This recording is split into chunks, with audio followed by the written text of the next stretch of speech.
A good chair to take a nap on, though, because Yeah, sure. too short. Good. So I think we were last talking. You were going from Ketchikan to Seward. to Seward. Yeah. So you were describing steward or Right. steerage class. Yeah, I don't remember where Ray went, but anyway, we went on up to Seward, and I think he went somewhere else. But I caught the train in to Anchorage, and I didn't know anybody, personally in Anchorage, but I knew the church there, and so I looked them up, and they were always very kind. Hal and Betty Watkins, he is a preacher that married us, and we had a good, I stayed overnight with them, as I remember. And the next day I caught the bus. They had a couple of old buses that ran back and forth between Anchorage and the valley. Couldn't always depend on them. And so I rode into Palmer, and I was asking, where, and sure enough, people knew where McDonald's lived. He said, well, I'll take you. And they took me up the upper road. There's a lower and upper road, and he took me in the upper road, and he dropped me off at Higher Road, which comes down there. So it was, I can still remember, the impression was so different. Everything was so quiet. The birds, there were any birds singing or anything, and just this woods and a huge openness, everything. So I threw my suitcase under some brush there, and I walked down, maybe 3/4 of a mile, I don't know. At least that, maybe a mile. Down to the creek. And I knew when I crossed the creek that their lane was right there. So I walked down the lane. I can remember the boys, Elmer and probably Lewis, coming out and spotting me and coming down to see, and so I arrived without they didn't have any real warning I'd be there at all. So I don't remember right away I got a job. I went over and asked on the section gang, and the nice thing about that was that the preacher at the Wasilla Church, he was working there that summer, and most of the people that worked there that summer were either farmers or like school teachers figuring out some way to get some extra money for the summer.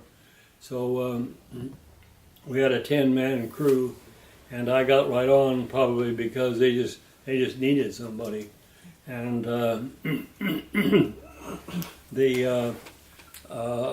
most of them weren't Christians, but there was this preacher and myself, and there was one young guy. He was very shy about his faith, but he was really firm in it. But he never wasn't one to be able to answer questions or anything. He was shy about everything. Yeah, he was. He really, and so I started to work with him, and that was quite a job. We had the 10-man crew, and our goal was to put in 100 ties a day, and that meant you had to go in, raise the track up, the hand jack.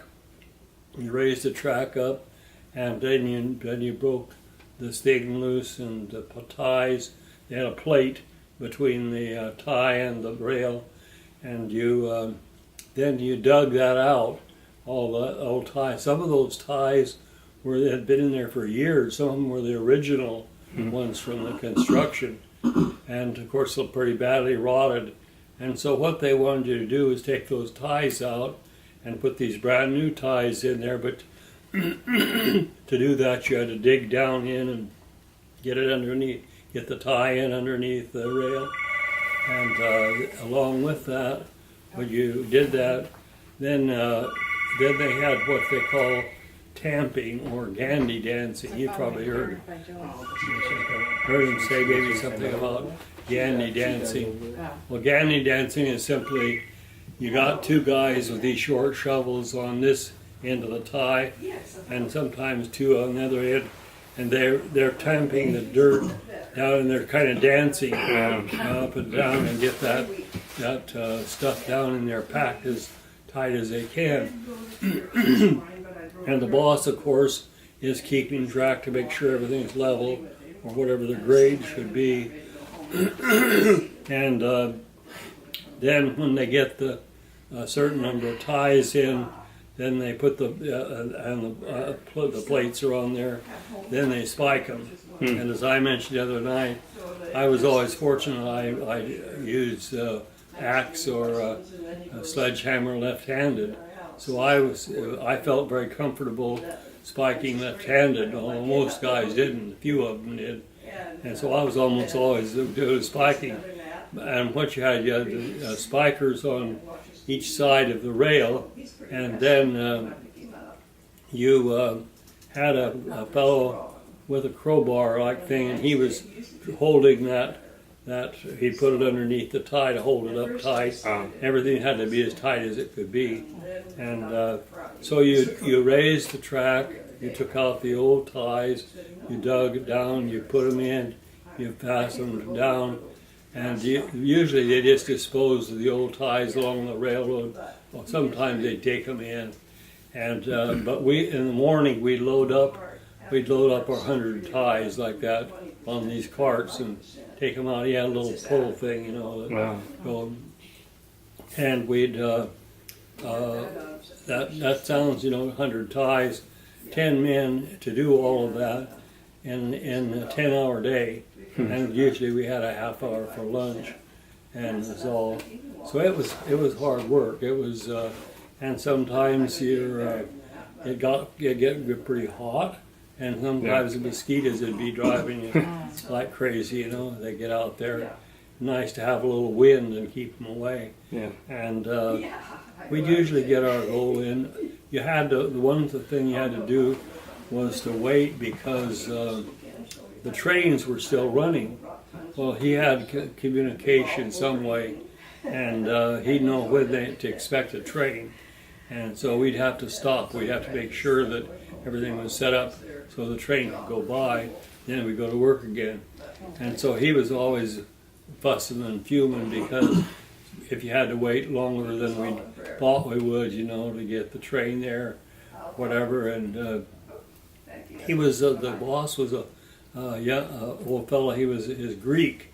He had come in there and he'd been one of the original railroad workers who helped put in the line years ago. So he was pretty well known around there.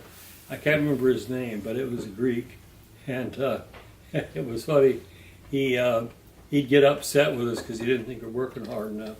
So he would he'd grab your shovel and he'd jump in and start tamping, and whoever tamped with him had to tamp as fast as he did, Yeah. And he'd go about 8 or 10 ties, and he'd throw the shovel down and he'd say, "That's the way to tamp a tie." Well, if I only had to do it 8 or 10 times, I could do it that way too, but that wasn't the way it worked. And so we kind of, nobody gave it trouble.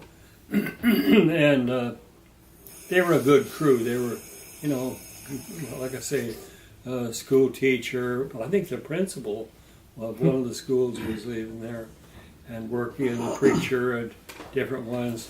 So that was what basically. And then you'd take your load up again and take your stuff back to the shop. He lived there along by right near the Wasilla intersection with that road, Fish Road, and they had a bunkhouse, and that's all it was, just a bunkhouse with had a stove in it, wood stove, and it didn't have any toilet. It was outside, and no refrigerator, but you just did what you could. Just ate sandwiches and and so mayonnaise. yeah. So I'd go down and buy lunch meat and stuff at Teeland store, and it seemed like I was always hungry. Here I am, 20 years old that summer and working hard, and it seemed like getting enough to eat was a job. So you stayed in the bunkhouse, or did you stay in the bunkhouse? And there was one other fellow that stayed in the bunkhouse. He was kind of the odd man out of it. He'd come there just recently from New York, and kind of an odd guy. I mean, different than a lot of West Coast people. Yeah. But we got along okay. He bunked there. We got along okay, but the one thing that drove me nuts was that he would make coffee, had a big pot like this, and I drank coffee too.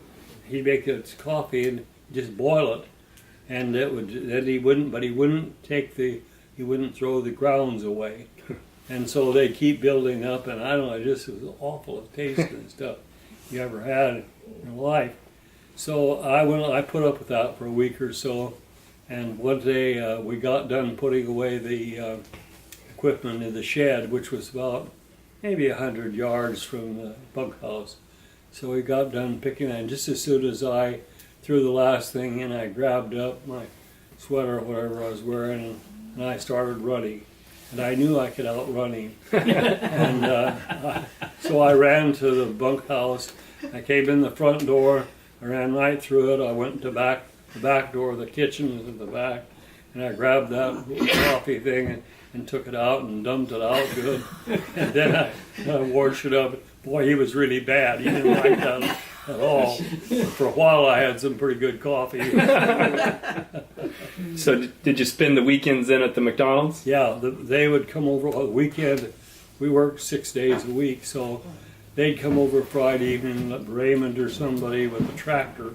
They didn't have the car, but they have a tractor with a little flat thing on the back, and they stand on it, and you'd ride all back over to their place, and then that was real fun. And I enjoyed them and getting to see Juanita, and her mother was always very friendly to me. Her mother, Geneva, was 3 months younger than my oldest brother, Everett. She was born in March. He was born in January, or just 2 months, I guess. Anyway, we were always good friends, and she liked somebody that would clean up the bowls, whatever you were eating, and make sure there weren't any leftovers. Yeah. Grandpa was the winner. Yeah. If he could get the bowl first, Yeah. he ate it all. And at that time, they had no chairs hardly at all in the house, because when they got the money, they either could get chairs or they could buy a cow. And so everybody voted for a cow. Oh, canned milk was terrible. Yeah. So we were sitting on boxes and benches and things like that. And, the house is very plain. Well, I'd sleep there that night, and then we would go to church the next morning. And especially if we had a car. I don't remember, what did we do if we didn't? I guess a few times we just didn't go. No, we went on the tractor, all four Yeah, of us. or sometimes 5 of we'd us go in would the stand tractor, on the that's back right. of that little thing, and it'd take about Yeah, 45 minutes. yeah. And the church was just a little bitty congregation, very small. We'd make up half or more of the people, the group. Were you going to the Wasilla Church or someplace in Palmer? No, Wasilla. Wasilla. Yeah, that's where they'd gone. And Juanita sometimes played the piano, even though she just didn't have a lot of experience with piano playing. She'd be the piano player for the church service. And so the town, Wasilla, was just very small. The store, the main building, was an old building, 2-story. Well, it had a balcony. It was called Teelan's store, and Mr. Teelan was a real nice guy. I used to buy, my groceries and things there, and then there was a little library, very, very small. A little log cabin Yeah, library. yeah. About the size of this room, maybe smaller. And the school, of course, was there. Like she said, quite small. And there really wasn't much else there. That was just, I think, a service station Community or hall, something. and that was just about it. Yeah. Yeah. Just a kind of a crossroads almost at the time. So that summer, that's kind of the way things went. And I did buy a few things. I think I finally was able to buy a few things through the railroad commissary. If you put in an order, they deliver some things. So that saved me a little money too, working out And there. your favorite way to keep from starving? Huh? Your favorite way to keep from starving when you got off work? Yeah, right. What did you do? Oh, when I go off work, Yeah, you grab a bunch of dried apples and drink 2 Oh, cups yeah. of water. well, I was going to So your say, yeah, stomach would quit aching. I never have been much of a cook. I don't remember too much about my meals. I ate whatever I could get a hold of. But when I would come in the evening to fix my evening meal, I'd be so hungry that I'd go. I kept dried apples, and I would eat a bunch of dried apples and drink as much water as I could, and my stomach would fill up. And then you could manage until you Took an hour to cook. Yeah. could get something cooked. So tell me one thing that you cooked. Oh, probably. I know that eggs. I liked eggs. I did cook probably for breakfast, and I think if I remember right, I probably made oatmeal in the breakfast too. But the evening meals kind of escaped me. I don't know exactly. And because I was right there with the preacher and his wife. Once in a while would invite me up for a meal. I lived right there. I guess that's where I learned some of besides my mother was always hospitable. Yeah. But I never met a preacher's family that I didn't eat with or just say, well, I'm stuck in town, can I sleep here? Well, of course, it didn't matter what or where or couch or what. Right. Never. Of course, I ate a lot of sandwiches for lunch especially, and when I would run out of sandwiches, during the break, noon, I'd eat those down real fast, and I'd go out and go through the brush and find wild raspberries and fill up on wild raspberries. Yeah. That was good too. So now you're 20 years old. You've met the woman you're going to marry. Did you know what you were going to do for the rest of your life? No, at that point, I thought maybe I might go back and become a teacher or something like that. But my main object right then was to try to interest her in getting married. so I worked there the rest of that summer. And I remember we went down and visited. He was called Mr. Grantham, and he had was an old pioneer type. He had this house that looked like had the sod roof and little bitty place, like a real trapper's house. And we'd go down there and visit it. Of course, he loved to have company. It was a long walk home.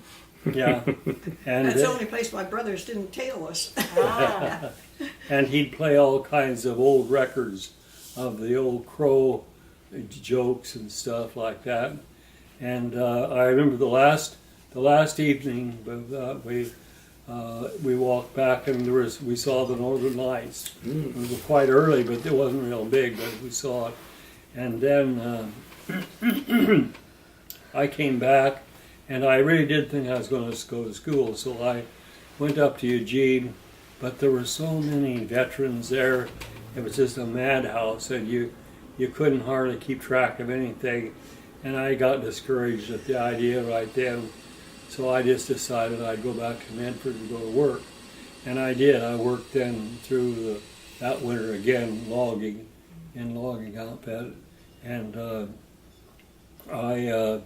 but the next spring, I was going to say, I forgot to tell you, when I came out of Anchorage to Seattle, I decided I would fly, and they had a deal where what they called a non-scheduled airline, and for $80 you could fly from Anchorage to Seattle on a DC-3. They weren't pressurized. So you'd go out there, pay the money, and well, when does the plane leave? Well, it's non-scheduled, so sometime in the next few hours it'll be going. So I get on the plane, and they've got a bunch of equipment strapped in. They're sending somewhere, and Cordova someplace, and there's about 8 of us passengers seated in there too. So he runs out of the airstrip there at Merrill Field and runs up the engines. That don't sound right to him. So he goes back in, throw up the cowling, they work on him, put it back out. A couple people decided they didn't want to go. So you fly out of Anchorage, and of course, you know, on Dow days, you just fly up above those mountains and you're gone. But in those days, you flew through the mountains, Yeah. round and through the mountains. And we flew over to Cordova and landed there. They unloaded some stuff. And then we flew from there down to Ketchikan and that island. Now, the airport's on an island, you know, right outside the city. And then we got on again and we took off. It was nice when we took off. But after we got up from British Columbia, we ran into a storm. And I've never been airsick, but boy, I was almost airsick that day. I was hanging on to the paper bag and bounced around. And of course, like I say, weren't pressurized. And you just bouncing and the lightning was flashing and all. And I was beginning to wonder. And but it finally cleared off before we got to Seattle. Landed at Seattle, and I got a taxi and took it out to my Uncle Harry's place. If I'd realized how far out there it was, Boeing Field was on the south end of Seattle. They lived way up north.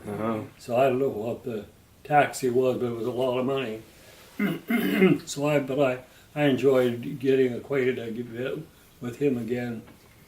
And the next day, I think I caught a bus and made it back to Medford.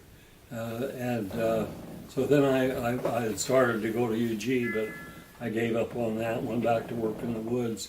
When I worked through the woods that year, and I was able to save again, you know, quite a little bit of money comparatively, because I was either living with Everett in Florence and paying them something, or with my folks, and so it worked out pretty well. And in the spring, then I went right back up to Alaska again.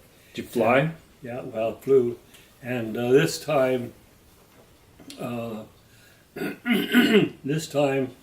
Max, my friend, he went up too.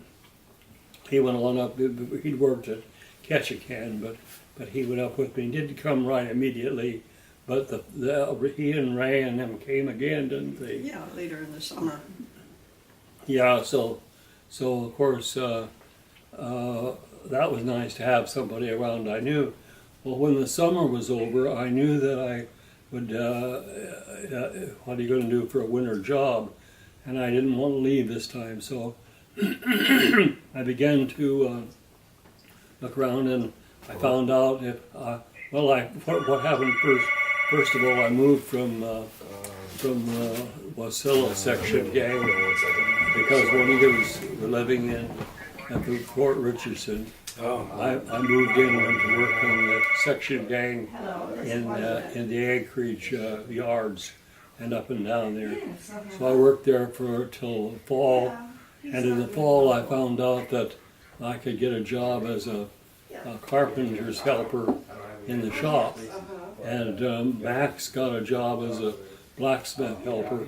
You know, you're the gopher guys, and Yeah. you know, but I worked with some good people. It was kind of older guys, most of them, and they were kind of tolerant of this dumb kid around there. And so I worked there through the winter, and Max and I roomed together. When we first went there, the only place to live was railroad housing, or a bunch of Quonset huts. And you know how you go, you remember how you go down in across the river there. And these housing was over toward between the river and the ocean. And it was called the Snake Pit, because a lot of people down there were drunks, and then people would have, the police would get called in. But Max and I having together, it was really nice to be together. And then before we left there that winter, they finished some new housing up on the hill, and those were nice apartments. And so he and I roomed together again, had 2 beds in a room, and that was really great to have that. And then it was about a 15-minute walk down the hill to the shops, and he worked in one end and I worked in the other there as well.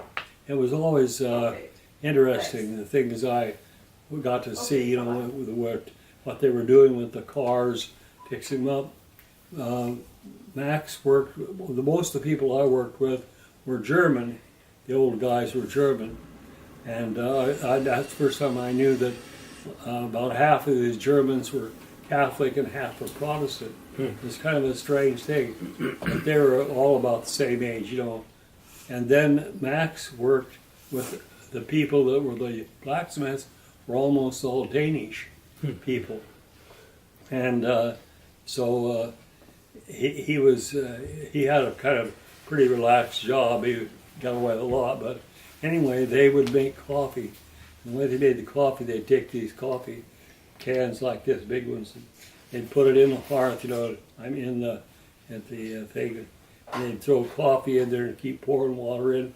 And then all day long, if it got a little low, they'd throw in more coffee and throw more water in, and it was really strong, bitter stuff. I never could drink it. Max could as well, and so that was a good job because with the housing, it wasn't very expensive to live, and we were right there by the commissary, so we could go get if we wanted to get food there rather than at the stores. If we wanted to get clothing, one of the things that I some clothes, and I remember I got a wool shirt that I just absolutely loved. It was And a real heavy, thick pair of wool pants. yeah. Is that black and white checked one?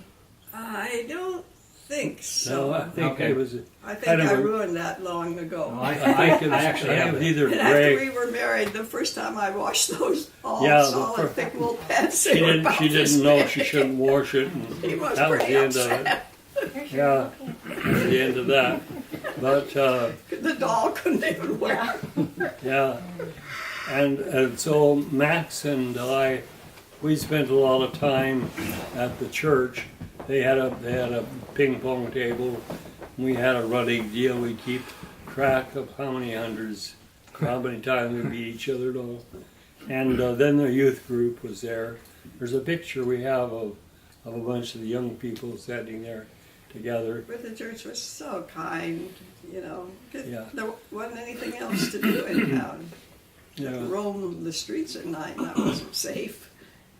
And so you were working at Fort Richardson? Yeah, I Wow. got a special permit because I was only 16 underage, and my dad signed that he wouldn't sue if I fell down or something. And when I got hired for my interview, why there were two of us, and one girl was 21, and this was or 20, and this was her first job, and I'm 16. And so the lady says, "Well, I think we'll hire the older one." So Juanita spoke right up and said, "Well, if this is her first job at 20 and I graduated from high school at 16, don't you think I might know a little more?" Okay. And I got it. Smack down on the spot. Yeah. So have you proposed to her yet, or where are you at in the romance? I don't remember the first time I proposed.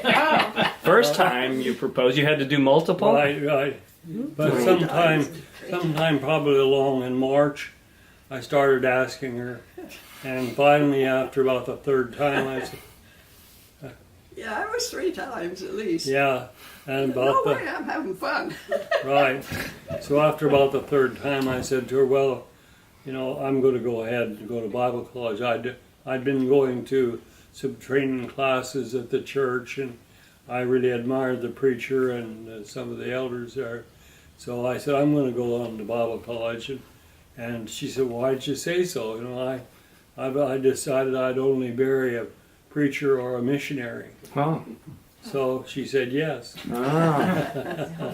So we were engaged. I bought that little diamond, and she was playing the piano And I and would never let him replace it. I liked it. Yeah. showed it off. Yeah, Oh. we were the first couple from the congregation married in that building. There'd been some others who were married there, but they didn't have a carpet on the floor yet, just the rough.